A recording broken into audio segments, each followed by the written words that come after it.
central market? Hindi. Central meaning sa tunga. Central axis of the skeletal system. In other words, the axial skeleton forms the midline. Aral naman, giliwat yun naman. Midline sa tunga. Okay? Of the body. Main functions, axial skeletal bones are required mainly for posture, balance, and stability. Posture, balance, and stability. Okay? Parts guys sang skeletal or system sang bones sang axial guys magwa ni Ario. Ang axial skeleton consist of the following bones na magwa ni sila guys. Exam na. Total number of bones, axial skeleton, 80. Okay, tandaan. Ang axial, 80 kabilog.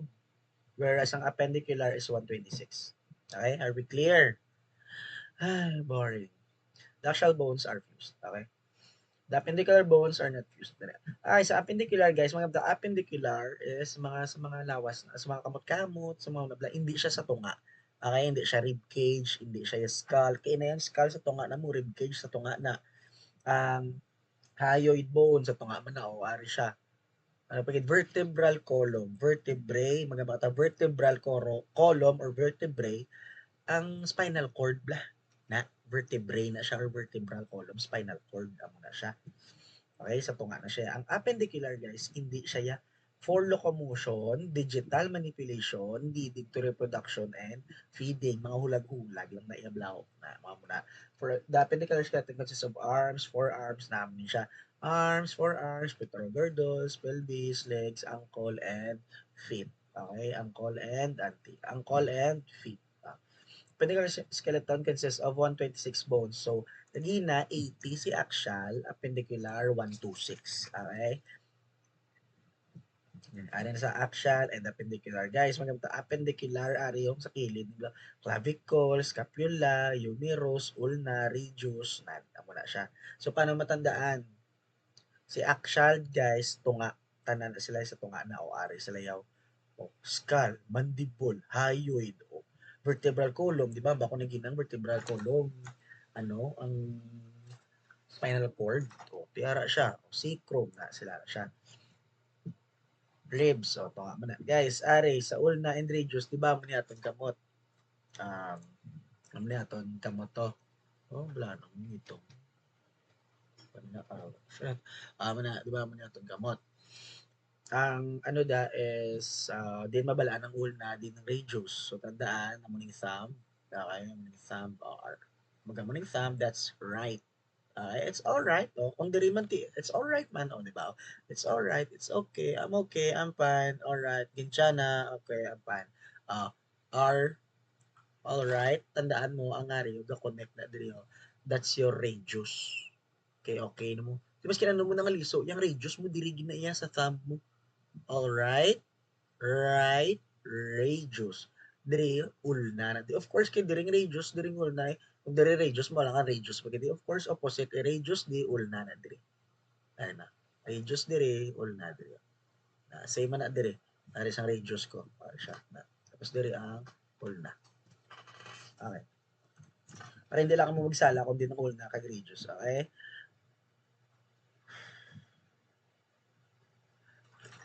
Okay. Para hindi mo magsala guys, di ba radius, ulna. Kaya nga, usually mamangkot na bing CI niya, or teachers, mangkot sila, okay, check the radial pulse. Dili kaya ga-check yaho.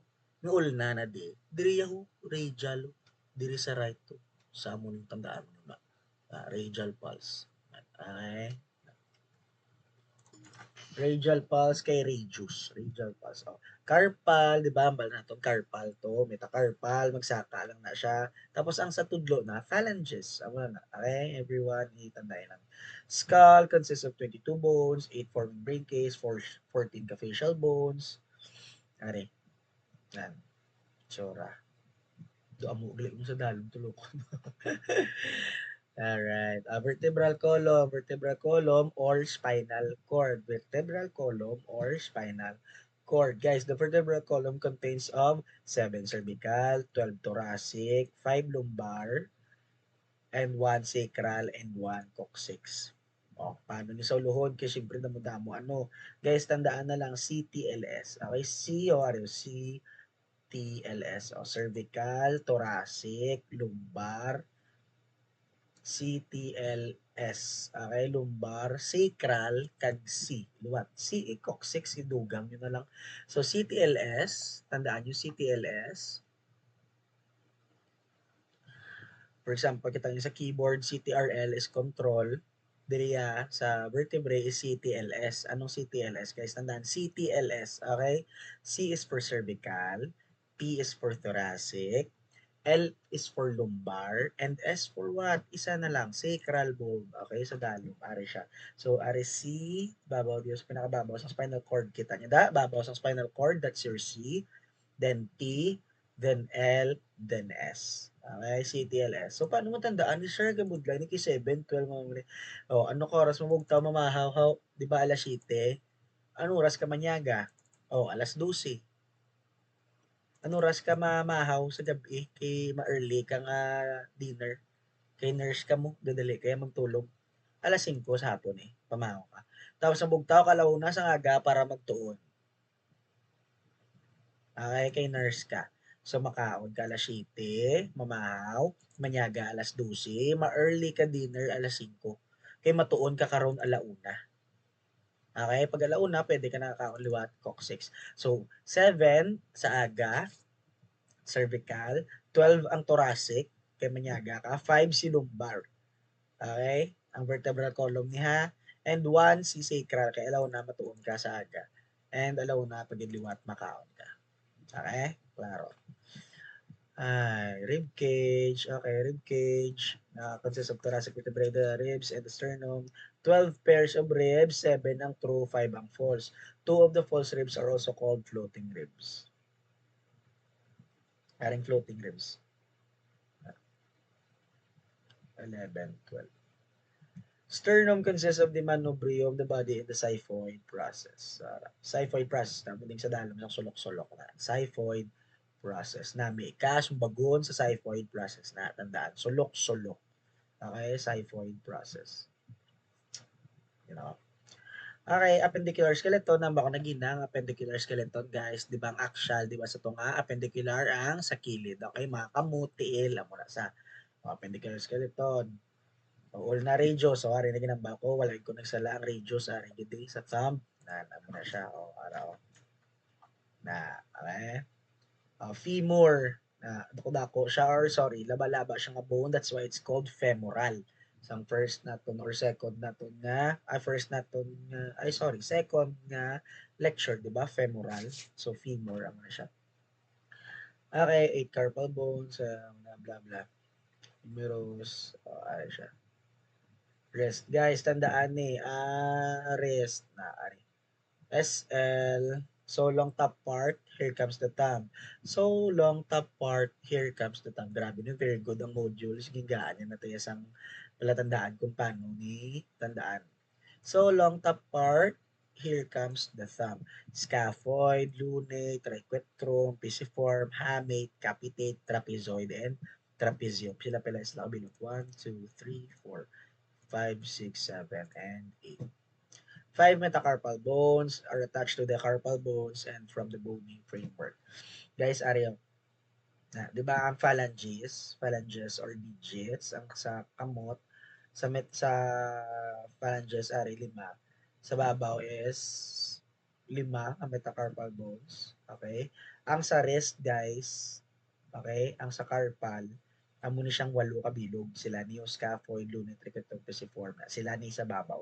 Okay, radius ulna, tapos manaog ka na sa carpal bones, amo ning 8, then 5 na lang the rest. Okay, kay 5 man kabilog ang tudlo. Okay, 5 kabilog ang tudlo. Pelvic girdle, ari male, female, coccyx, ato ang ikog-ikog. Types of movement. Okay, types of movement. Gusto nyo gining mangulag-ulag ni. Okay. Flexion, extension, abduction, adduction, pronation, supination, and rotation. Guys, ari, flexion. Bagang, bakit flex? Bending na. For example, di ba mag-flex mo niyo? Ako na, may muscle si sir. Muna mag-flex na, be. Tama na, pre-flex, be, di ba? Duga bend siya, duga mo na siya. That's called your flexion. Extension, of course, laba, dalawag, extension.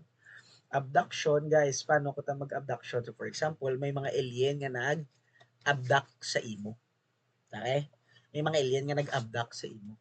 So anong nitabo? Gin papalayo ka or gin papalapit? Kay gin abduct ka mo, gin papalayo. Of course, gin abduct ka, gin kuha ka. So pares man eh, movement away from the midline, meaning gin kuha ka sa midline. Okay? Gin kuha ka sa midline. So ari ang abduction, example lang kamot nga nagabuka o di ba nagalayo.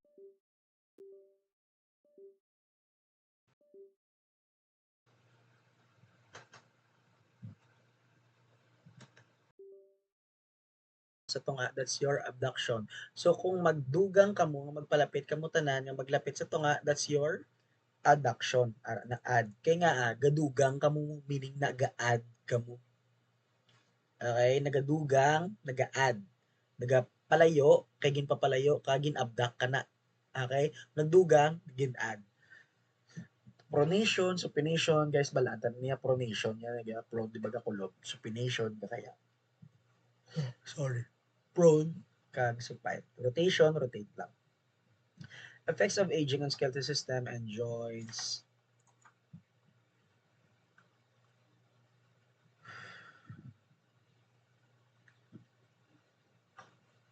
Wow, that's it.